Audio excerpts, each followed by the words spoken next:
Hey everyone, it's Strange Michael. I have a review here for a movie that I did not review in the first film on this channel. This is a sequel, as the title is very obvious in the video.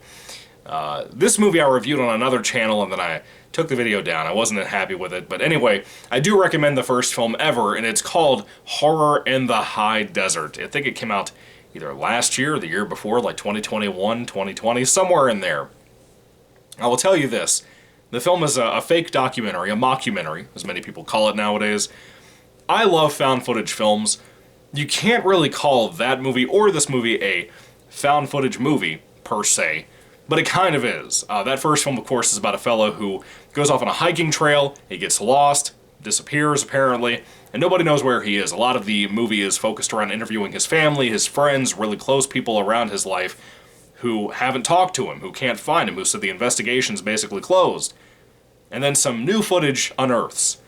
This new one, a lot of us thought that we would focus on the events of that first movie, and we don't. Number one, I love the first film. I think I like it way more than this.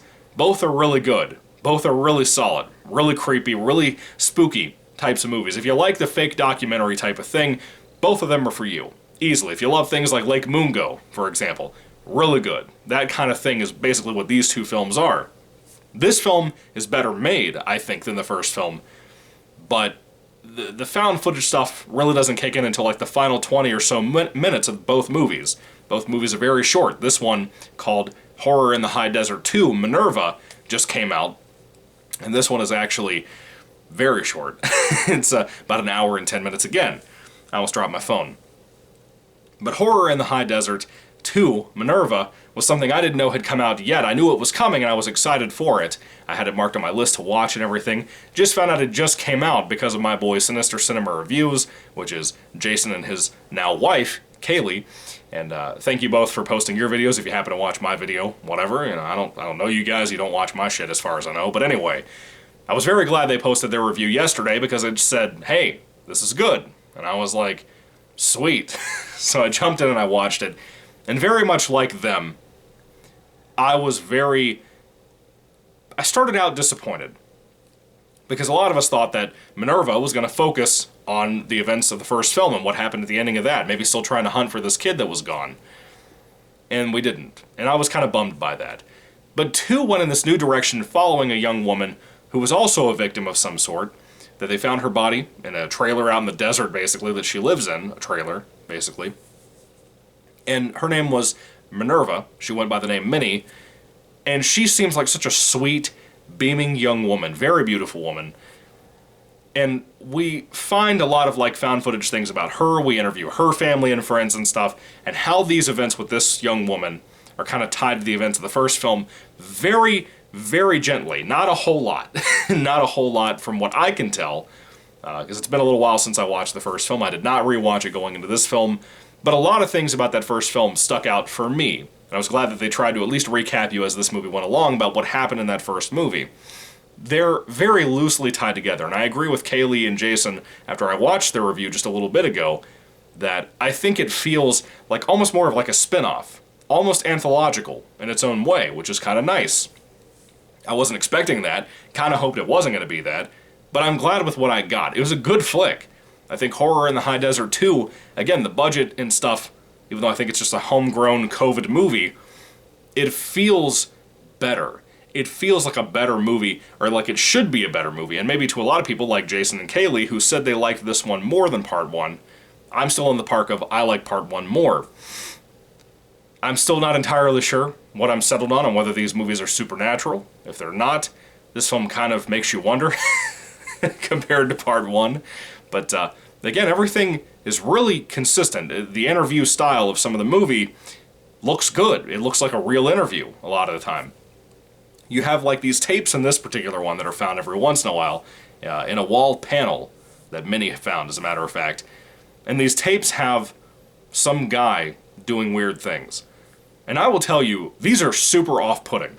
Super off-putting, like really creepy. The way the voice is modified for those videos, I don't know how to describe it. It's supposed to be like VHS footage, but not like in your typical, we took a digital camera and put lines across the screen type of bullshit. It feels like it's actually filmed on VHS.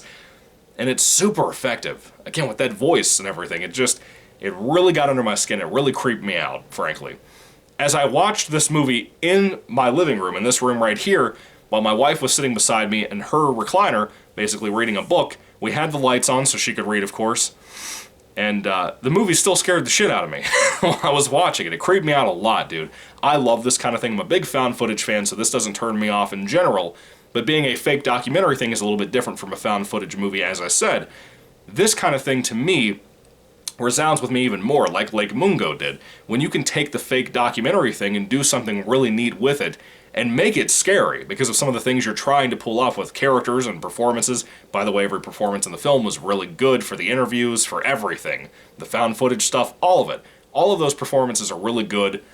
Not that you really have characters, per se, but you kind of do with Minnie, but still. I really liked all of that. I think it really was an effective film, and I do recommend it. But I do think you should watch Part 1 to kind of pick up on some of the things with Part 2. But I do also recommend, like, don't go a couple of days after seeing Part 1 and then watch this one. Watch them back to back. I rented this one. The first one's free to watch on Prime, by the way.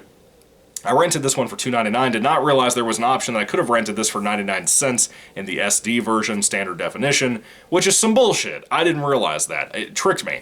Prime always seems to recommend the highest thing when you go to rent something from them, which is ridiculous, but they did it. They pulled that on me. I'm an idiot. I fell for it. I think I fell for the same thing with Infinity Pool, which I just watched that. I'm going to review it as well. But I think they tricked me there too.